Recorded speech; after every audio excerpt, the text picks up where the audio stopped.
Kapag natakot ang mga tao, sila'y maniniwala rin hanapin ang katotohanan. Maglilingkod sila sa Diyos na buhay. Kalimutan ng mga reliyon.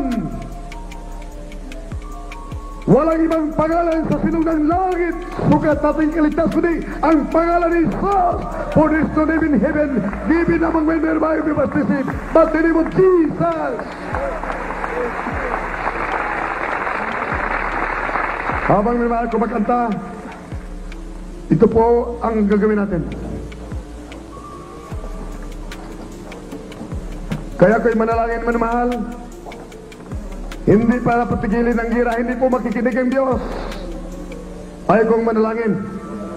Dahil panalangin po na may pananampalataya at walang gawa, patay, baliwala, minamahal. Ang panalangin na dinggin ng Diyos ay may pananampalataya at may gawa. James chapter 2 verse 17. Anong gawa? Puntahan mo doon sa Middle East. Sabihin mo kay Saddam, Saddam, ikaw anak ng demonyo, wala ang Diyos sa iyo. Ikaw ginagamit ni Satanas upang mga tao mamatay.